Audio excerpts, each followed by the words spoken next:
But I think that while we look at this particular battle, what we saw, or skirmish that led to the death of bin Laden, one shouldn't exaggerate what this means for Al-Qaeda. There has already been, Eamon, a significant shift in two ways.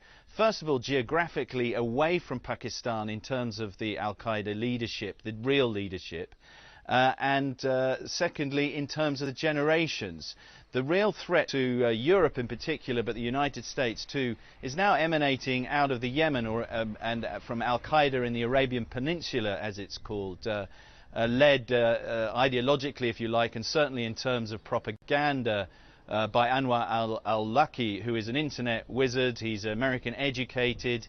He has been educating ordinary Britons and Germans and people all over the West in how to conduct self-starting terrorist attacks. Now, this is a whole new step forward, and as far as bin Laden's concerned, his death, he in a sense got what he'd always wanted. He wanted to die a martyr, a shaheed, at the hands of what he would call the infidel Americans, and he's died on Islamic soil. So from the Al-Qaeda perspective, this is exactly the exit that he could have looked forward to, and we will hear very, very soon from people saying that around the compound there was a smell of roses and perfume in the air and no smell of death, which is what they say when somebody has been martyred.